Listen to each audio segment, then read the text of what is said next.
بسم الله الرحمن الرحیم. السلام علیکم ورحمت الله وبرکاته. امید دی د خپل الله نه چې ټول مسلمانان رونو خويندې به روغ جوړ یې.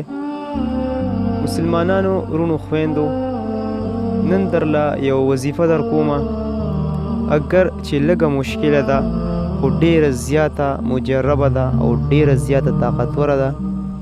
که زمونږ داسې مسلمانان رونه خويندې وي چې د هغوی د سخت نه سخت حاجتي او سخت نه سخت ضرورتي، نو هغوی د دا وظیفه وکي. اگر چې لږه شان مشکله ده خو په یقین سره د سخت نه سخت او د غټ نه غټ حاجت به الله جل شانه پوره کړي. د وظیفې شروع کولو نه مخکې خو زه تاسو ته ریکویسټ کوم، که چېرې تاسو زموږ چینل اوسه پورې نه وي سبسکرایب کړی نو ضرور یې سبسکرایب کړئ. ان شاء الله تاسو ټولو ته به هم پوره فایده ورسي او موږ ته هم پوره فایده وشي.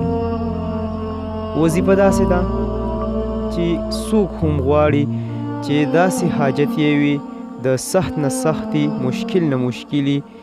زما د خبرې مقصد دا دی چې داسې حاجت وي که دی په خپله هم ځان سره په زړه کې سوچ وکړي، په ذهن کې دا ووایي چې یاره د حاجت به مې برابر شي، نو دته به خپل زړه م وایي چې نه هیڅ چرې به نشي برابر، ځکه چې د سره داسې څه ذرایع نشته، داسې څه اسباب نشته چې هغه حاجت یې پوره شي او دغه مقصد کې الله کامیاب کی، ضرورت یې الله پوره کی. نو که داسې ناممکنه او مشکل ترین حاجت یې وي او سخت نه سخت او غټ نه غټ حاجت یې وي، نو ان شاء الله الله جل شانه به هغه په ګارنټۍ سره پوره کی. دا عمل دی وکي، دا وظیفه دی وکي په یقین سره. وظیفه داسې ده زر وارې به بسم الله ووایي، بیا به د هغې نه پس 2 رکعاته نفل د صلات حاجت وکي، 100 وارې درود شریف ووایي. چې کوم درود شریف دته اساني، کوم درود شریف ورسره ویلی شي هغه دی ووایي، او بیا به د خپل حاجت د خپل مقصد دپاره د الله جل شانه نه دعا وغواړي. دې نه پس به بیا 100 وارې بسم الله ووایي، بیا به 2 رکعاته نفل صلات حاجت وکي، د هغې نه پس به بیا 100 وارې درود شریف ووایي چې کوم دته اساني کوم ویلی شي هغه دی ووایي، او بیا به د خپل حاجت د خپل مقصد دپاره د الله جل شانه نه سوال کوي او د الله جل شانه نه به دعا غواړي.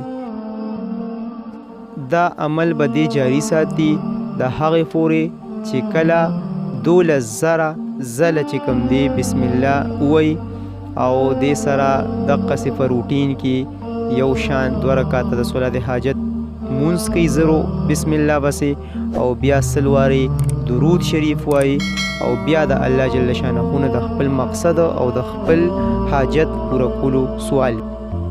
بس دا زمونږ د نن ورځې وظیفه وه.